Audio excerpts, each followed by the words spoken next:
I should maybe make some videos going back a step and telling you what Sharia law actually is. And I am again reading from Bill Warner's book, Sharia Law for Non-Muslims.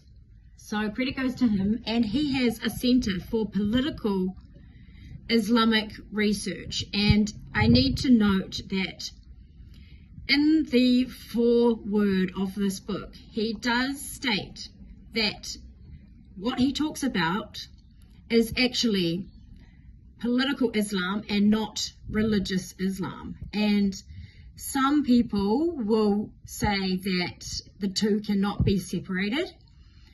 However, somebody's religion and Sharia law, which is a law obviously, is a little bit different. So I just want to make that distinction, and that's also why I say like hashtag not all Muslims, because not all Muslims do want Sharia law. A lot of Muslims have left countries that had Sharia law and they have come to the West and they love it here because they have way more freedom, they have way more rights. For example, under Sharia law, there is no freedom of religion, there is no freedom of speech, there is no freedom of thought, there is no freedom of artistic expression, there is no freedom of the press, there is no equality of peoples. A non-Muslim, a kafir, is never equal to a Muslim. There is no equal protection under Sharia law for different classes of people. Justice is dualistic, with one set of laws for Muslims, Muslim males, and a different set of laws for women and non-Muslims. There are no equal rights for women. Women can be beaten. A non-Muslim cannot bear arms. Imagine the Americans that staunchly defend the Constitution and the first and second principle of the Constitution, which is the freedom of speech and the right to bear arms, backed up by the right to bear arms. In America, if Sharia law was to come in, God forbid, no non-Muslims would be able to even have a gun to defend themselves. And obviously that's a whole other topic which we can cover on another video. But I do support the First and the Second Amendment wholeheartedly. Because if we do not have freedom of speech, then things turn to violence. If we cannot discuss things, if we cannot debate things, then the next recourse of action is violence, as we saw with the Charlie Kirk murder, even though we don't really know who did that yet. Some people, when they know that they are outgunned, excuse the pun, in their arguments, that they must resort to violence. And political Islam is pretty much exactly that. There is no democracy, since democracy means that a non-Muslim is equal to a Muslim. Our Constitution, American Constitution, because Bill Warner is an American who wrote this book, our Constitution is a man-made document of ignorance, Jahiliyah, and that must submit to Sharia. Non-Muslims are dhimmis, second-class citizens, and they have to pay the jizya, which is a tax for protection, which is basically like the mafia coming around and saying, give us money or you'll pay. Give us money or we're allowed to kill you. We're allowed to rape your woman. We're allowed to kill you. We're allowed to behead you. We're allowed to cut your head off. Absolutely barbaric. All governments must be ruled by Sharia law. Unlike common law, Sharia is not interpretive, nor can it be changed. So it's an eternal law. Just like the book, the Koran has not been changed in 1400 years, neither will Sharia law be changed because of where it comes from, which is the Sunnah, which is the Hadiths and the life of Muhammad, and the Quran.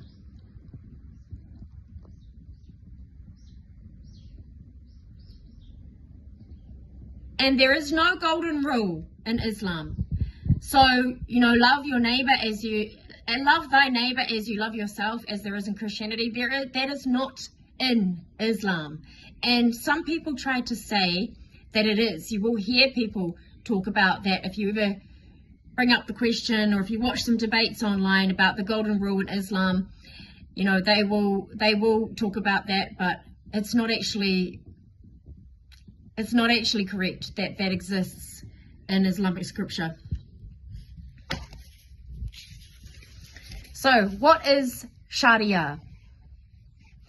The Sharia is a manual for Islamic civilization. There is nothing quite like it in our culture. To understand Sharia, you must first understand what Islam is. Contrary to what you have been told, Islam is simple to understand, but you need to learn some new words and a few new ideas. All Muslims believe that the Quran contains the precise words of the Creator God of the universe, known as Allah in Islamic scripture. Muslims believe that the Quran is perfect, universal, complete, and eternal. Here is a Quran verse used in the Sharia. Chapter 4, verse 34. Allah has made men superior to women because men spend their wealth to support them. Therefore, virtuous women are obedient, and they are to guard their unseen parts as Allah has guarded them. As for women whom you fear will rebel, admonish them first, and then send them to separate beds, and then beat them. But if they are obedient after that, then do nothing further. Surely Allah is exalted and great. There are 91 Quran verses that say Muhammad is the perfect example for all humanity to imitate, down to the smallest detail. What Muhammad said and did is called the Sunnah, S-U-N-N-A. The Sunnah is found in two texts, the Sira, S-I-R-A, the biography of Muhammad, and the Hadiths, the traditions. Here is an example of the Sira, S-I-R-A. Then I cut off his head and brought it to the Apostle Muhammad, saying, "This is the head of the enemy of God, Abu Jahl." He said, "By God, than whom there is no other power, is it?" "Yes," I said, and I threw his head before the apostle, and he gave thanks to God. A hadith is usually only a paragraph long. Is in action a brief story or conversation about or by Muhammad. The action can be as elementary as Muhammad's drinking a glass of water or putting on his sandals. A collection of hadiths is called the hadith or traditions. The Life of Muhammad, A. Gula Umi, Oxford University Press, 1955, page 304. Figure 2.1, the Islamic Trilogy. So you have the Quran, the Sira, S-I-R-A, and the Hadiths. And then the Sunnah, S-U-N-N-A, is made up out of the Hadiths and the Sira. And then the Sharia, the law, is made up out of all three of these doctrines.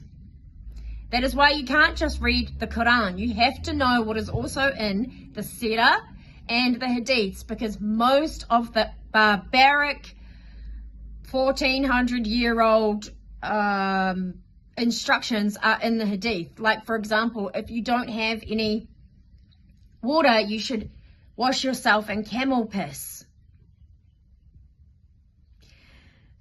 So, the Hadith contains the Sunnah, the ideal speech or action of Muhammad. That is, his pronouncements, the actual words and deeds that one should follow, are the sunnah. The story that gives us the sunnah is the hadith. There is a subtle difference between the sunnah and the hadiths. The actual actions of Muhammad are the sunnah. The report of that action is the hadith. The sunnah is an analogy to water, while the glass holding the water is the hadith. There are many collectors of hadiths, but the most authoritative collection were Bukhari, Muhammad ibn Ismail al-Bukhari, full name. The next in rank is Muslim, Abu al-Husayn Muslim, full name. The third collector is Abu Dawood. Here is an example of the hadith about adultery from Bukhari that is used in Sharia family law. Sahih Bukhari 3,38,508. Muhammad said, "You Anas, confront this man's wife, and if she admits committing adultery, have her stoned to death." It should be noted that the Shia Muslims have their own hadith collections, but when it comes to the hadiths that affect the non-Muslims, all hadith collections are equivalent. It should be noted that the Bible of Islam is not the Quran.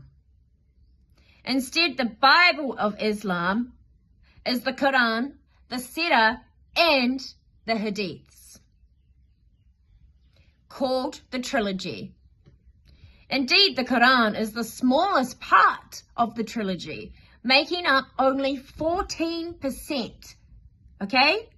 That is a massive fact that most Westerners overlook. They've got no idea that what makes up most of Islamic religious scripture and the Bible that they follow is actually the Hadith at 60%.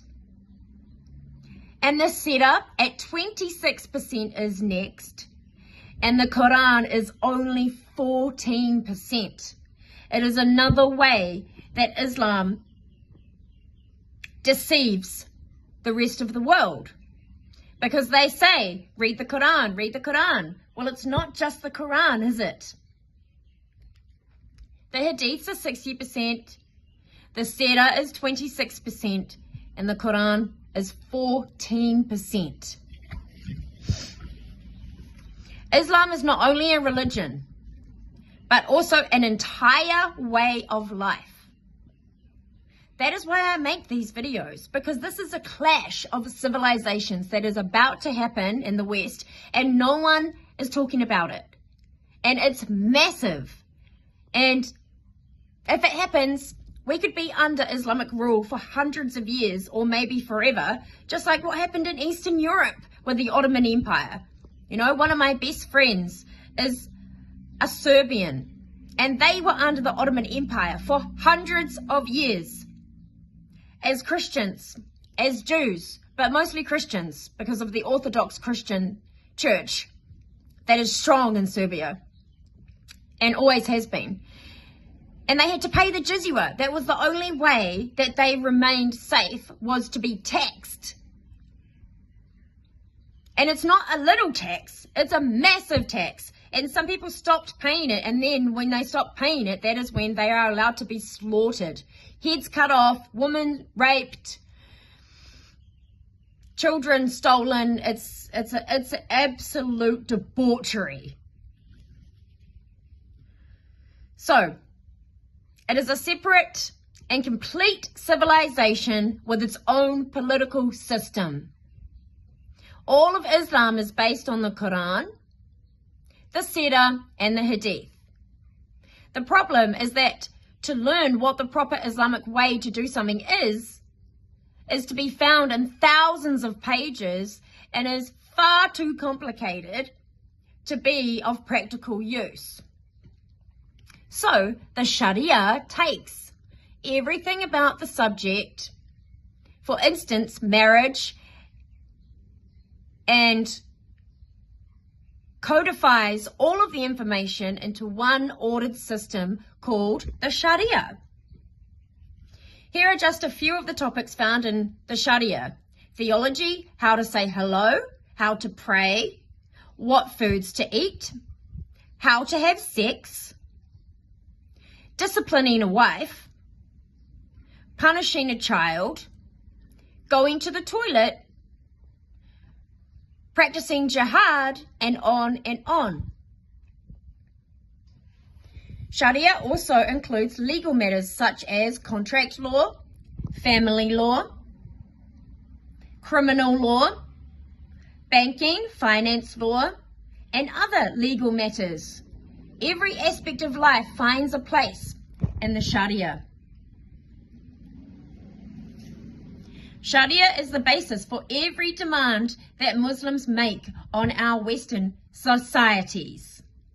Here are some current examples in the Western society today of these demands. When organizations are asked to give up a room for Islamic prayer, that is asking us to implement the Sharia. When a Muslim wears a headscarf, that is an obedience to the Sharia. Our media do not make critical comments about Islam or reprint cartoons of Muhammad. When our textbooks are vetted by Muslims, by Muslim organizations, before they are used in our schools, this is in accordance with the Sharia. The attack on the World Trade Center on September 11th, 2001 was perpetuated in adherence with the rules of war, jihad, found in the Sharia. The Sharia is the basis for the religious, political, and cultural life of all Muslims.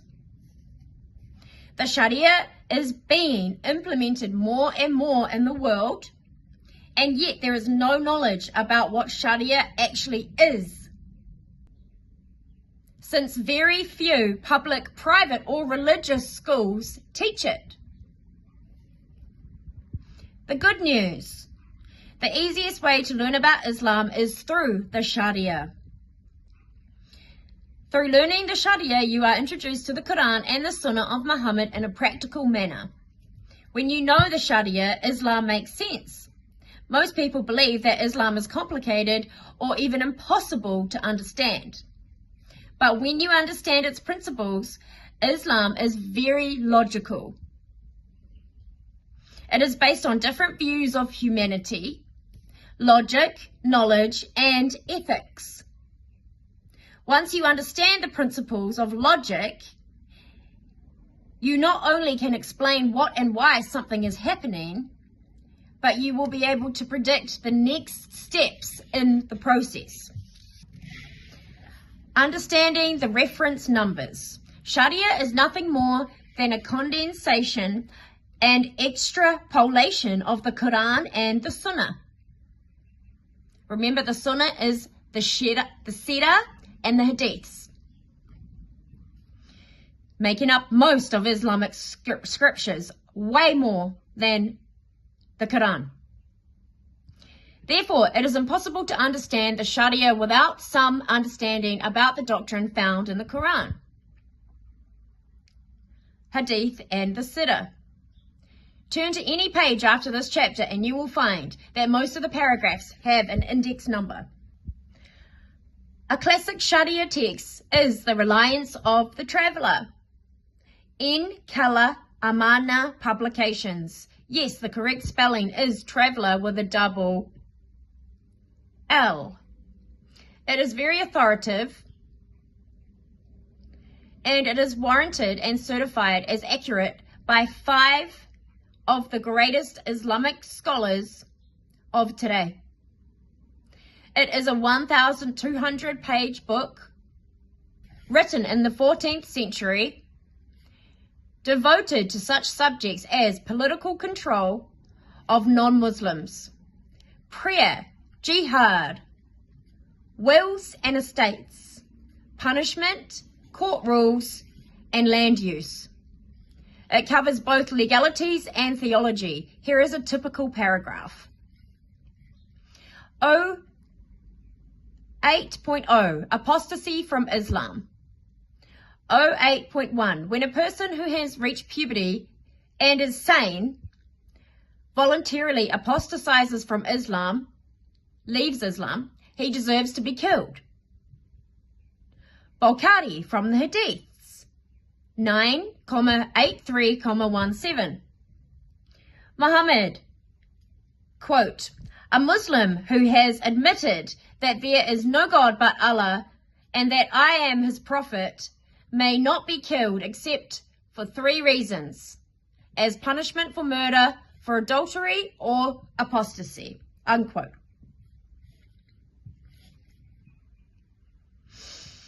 So that's why there's so many Muslims that leave Islam and they don't want to speak out, or if they do, they get death threats, okay? They get threats on their life, their family's life, even more so, and their safety.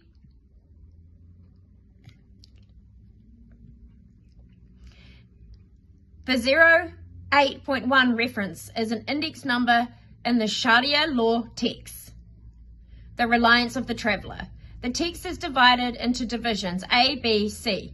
This particular law is found in Division O, Section 8, Section 1, with the index number 08.1.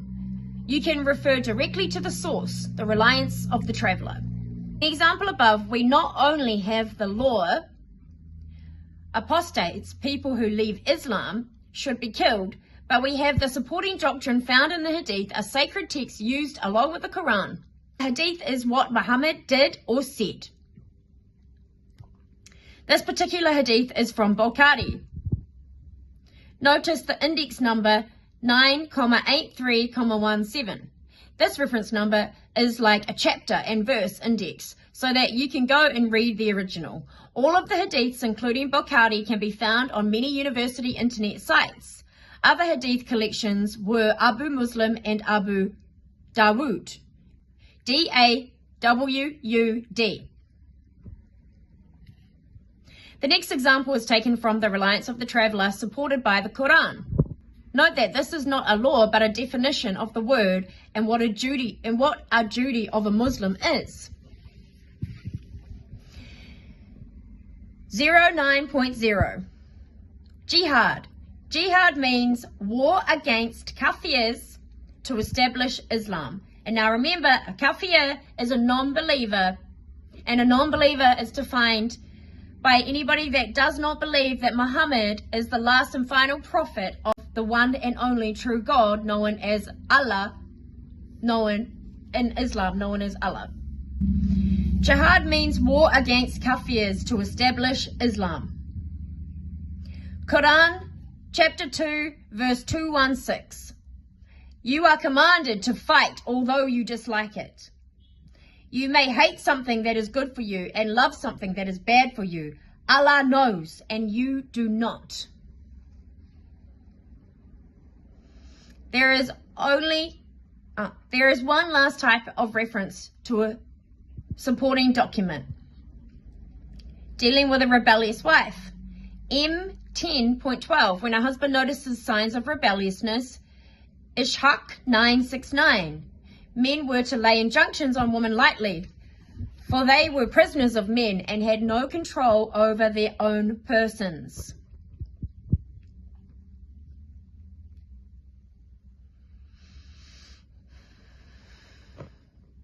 Above we have the usual Sharia reference number M10.12, which relates to the reliance of the traveller. The original reference, the Ishaq index number 969, is a margin note reference that allows you to look into the Sira, Muhammad's biography, The Life of Muhammad, by A. Gulami,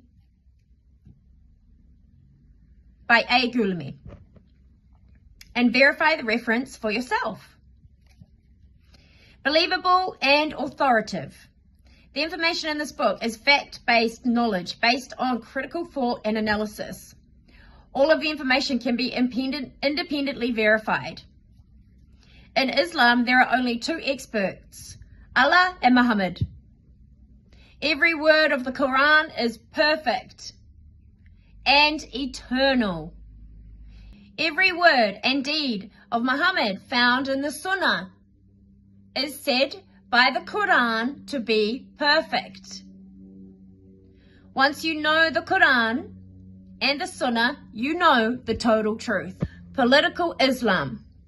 The largest part of the trilogy, Quran, Sira, and Hadith, is not about how to be a good Muslim. Instead, most of the text is devoted to the unbeliever. The Quran devotes 64% of its total words to the unbeliever, and the trilogy as a whole devotes 51% of its text to the unbelievers. That is how a Muslim should treat an unbeliever. That's a pagan, a Christian, a Jew, an atheist, anyone but a Muslim. Again, Islam is not just a religion. It is a complete civilization with a dedicated political system and a legal code, the Sharia. Muhammad preached the religion of Islam for 13 years in Mecca and managed to persuade 150 Arabs to convert to Islam. He went to Medina and became a politician and a warlord. Okay? Muhammad was a warlord. After 2 years in Medina, every Jew was murdered, enslaved, or exiled from Medina. That used to be a Jewish state. Okay? Every Jew, after 2 years of Muhammad moving from Mecca to Medina and recruiting all of the other criminals and psychopaths and men who like to abuse women instead of having to earn anything from them and just take. After 2 years in Medina, every Jew was murdered, enslaved, or exiled. He was involved in an event of violence on the average of every 6 weeks for the last 9 years of his life. Muhammad died without an enemy left standing. This was not a religious process, but a political process. Jihad is a political action with a religious motivation. Political Islam is the doctrine that deals with the non-Muslim. Muhammad did not succeed with his program of religion, but his political process of jihad triumphed. The Sharia is a political implementation of the Islamic civilization. The political nature of Islam is what creates the major difference between Sharia and Jewish religious laws, halakha. Jewish laws has nothing to say about non-Jews and explicitly says that the laws of the land trumps halakha. Sharia has a lot to say about kafirs, non-Muslims, and how they are to be treated, subjugated, and ruled. Sharia claims political supremacy over the Constitution of the United States of America and any other law in the West, in Australia, in New Zealand, in Canada, in Europe. There is nothing good for non-Muslims in the Sharia. That is why every unbeliever has a reason to know Sharia law, especially those in politics, policy, regulation, and legal matters. Sharia law is about the unbeliever as well as the Muslim. Islam's attitude and actions about unbelievers are political, not religious.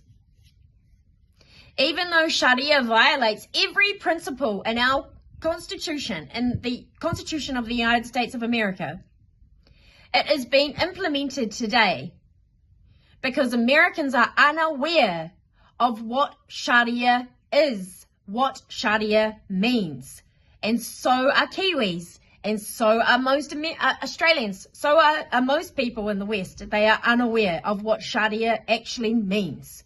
And that is why I'm making these videos, because I'm going to help you out.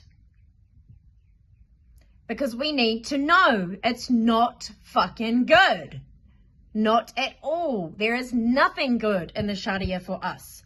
Nothing. And even for the people that follow it, even for the Muslims, it's still not that good. Unless you're a male. Unless you're a psycho male. Sharia and interpretations. When faced with unpleasant verses from the Quran, it is commonly said that the true meaning depends upon how one interprets the text. For over 1,000 years, the Sharia has been the official and normative interpretation for all of Islam. Sharia is the Quran and Sunnah interpreted by Islam's finest scholars. There is no need to look further for interpretation. That work has been done for 1,000 years.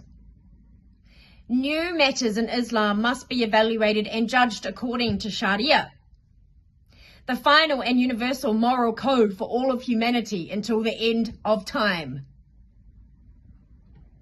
No, thank you. The Sharia is based on the perfect, unchanging Quran and Sunnah.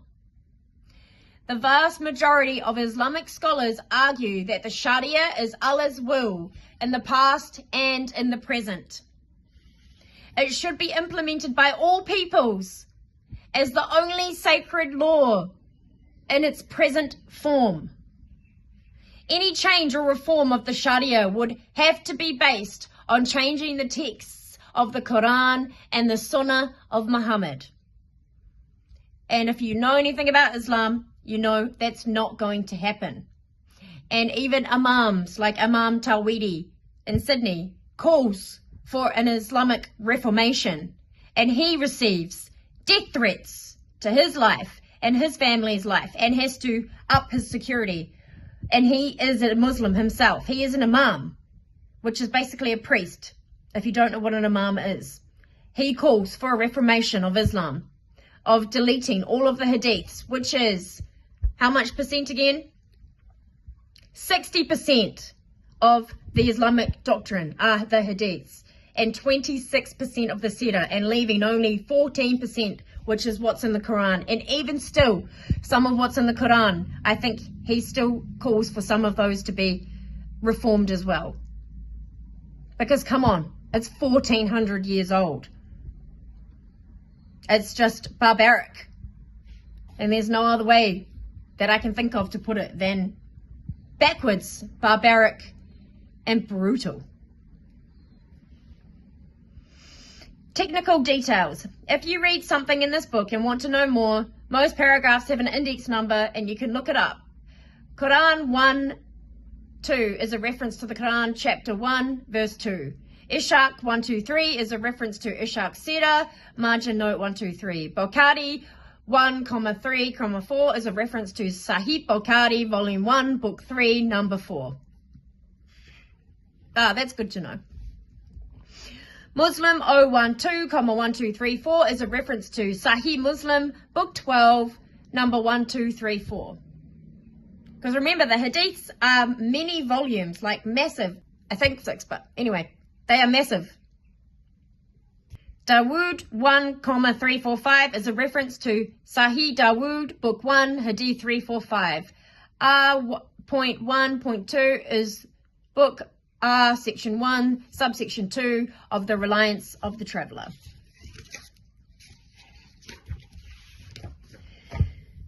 So,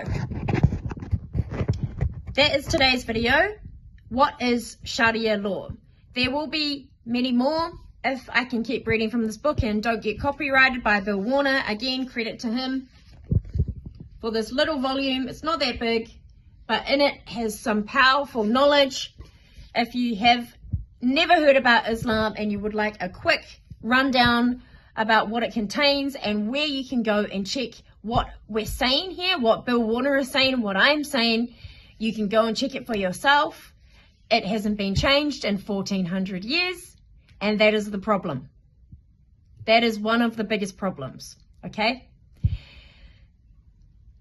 And why we should be concerned about Sharia law is because if you love freedom of speech, freedom of association, freedom of religion, freedom of everything, you know, freedom of everything in your life, this is a direct threat to that. And you need to know that Islam's main goal is to spread the Islamic doctrine and the political Sharia law to the West, worldwide, okay? They want us all under Sharia law. They believe that the laws that we currently operate under are man-made, and that this law is God-made, the one God, Allah, and it is bad news. The ideology, the religious, political part of Islam is bad news. I want to be clear that I am not saying that all Muslims are bad. Like I said in one of my other videos, I've got Muslim friends, okay? I went to Muslim countries, but that also has armed me with so much knowledge because of the things that I've seen. But not all of them were bad. And not all of the ones that come here are bad either. Some of them just want to, you know, worship and live in peace, like Imam Tawhidi, who I really, really respect. And I believe that everybody should be able to pray to who they want to, but it does not free you from the consequences of your actions. And if you're praying to a God that calls for the beheading of non-believers and the bashing of your own wives, then we are going to be looking into it and spreading the unfortunate bad news, because it's just not, I'm just not having it. I'm not having it. I'm not going to sit back and say nothing. And freedom of speech is the most important thing in our society. It underpins everything in our life, because if we don't have the ability to say what we need to say, not only do we rot from the inside out when we bite our tongue, when we have something to say, but our society rots from the inside out, and things come in. We look weak. We look weak to bigger powers like China and Russia, and we make ourselves susceptible to invasions. Just because we haven't seen a war doesn't mean that there's not one coming, or we're not already in one. And that is what political Islam is doing in the West. They are doing a secret war. They don't want you to know what they really believe and what they're really trying to do. Because like a thief in the night, if they can get away with it for as long as they possibly can, then they have a better chance of doing what they want and instilling Sharia law into our Western secular democratic societies. And so knowledge is power. We need to arm ourselves with the knowledge and really know Sharia law and Islam, political Islam, for what it is. And that is bad news. It is bad news for not only women, even though I focus on women because I am a woman, obviously. What is a woman? An adult human female. But it's also bad for everyone else, okay? The Christian principles that underpin our society, the golden rule, treat your neighbor, love thy neighbor as you would love yourself, is not in Islam. It's not. And forgiveness is not in Islam. Smite them at their necks wherever you find them is in Islam and is in Sharia law. As I have read already, you might not want to fight, but Allah knows better, so you better fight the non-believers. Okay, it's a direct order from their God. Imagine being born into this religion. Imagine being born into a political Islamic family and being raised this way. You wouldn't even have an idea of freedom of speech and freedom of religion, I mean, secularism or Christianity or forgiveness or loving thy neighbor as you love yourself. You would be mind controlled. They are, like these children that are born into political Islamic families, they are mind controlled. And so I do have a little bit of compassion for them. And I hope and I pray that they see the light and they leave Islam like so many people do. And then they speak out about it because unfortunately they're mind controlled from birth. They're cradle Islamists. And there's a lot of deprogramming that needs to happen. But first, I want to focus on us in the West knowing what Sharia law really is. Because, get this, I have a Muslim friend and I asked him one day, do you want Sharia law in the West? That's one way you can tell an Islamist from a Muslim. And also an Islamist believes that any way necessary to get Sharia law into another country, possible. So by violence, basically, by violence. They will instill Islam by violence. So I have a Muslim friend, and I asked him, do you want Sharia law in the West? And this is one thing that they do. They think that we're stupid. And they say, oh, Sharia law, do you know what Sharia law is? And now you can say, after watching this video and after me reading out this book, you can say, yeah, it's a conglomeration of texts and instructions from the Sira, the Hadiths, and the Koran. The Koran, 14%, the Sira, 26%, and the Hadiths, 60%. And they'll be like, oh shit, this person knows what they're fucking talking about. But they will say, oh, the Sharia is praying 5 times a day. Oh, the Sharia says that you should not let your neighbor go to sleep. You should not go to sleep if you know that your neighbor is going to sleep with an empty belly. That's what they'll tell you the Sharia is. They won't tell you about family law, about Muhammad marrying a 6-year-old and consummating the marriage when she was 9, and that therefore, because he was the perfect example of how to live one's life as a Muslim, so many other Muslims marry 6-year-olds and consummate the marriage at 9. They won't tell you about chapter 4, verse 34, where it says men should beat their wives if they even think they're going to disobey them. They won't tell you about the order to fight the non-believer wherever you find them. And that's everyone but a Muslim, Hindu, Buddhist, everyone but a Muslim. They are instructed to fight them. Again, the Quran, chapter 2, verse 216, you are commanded to fight. Although you dislike it, you may hate something that is good for you and love something that is bad for you. Allah knows and you do not.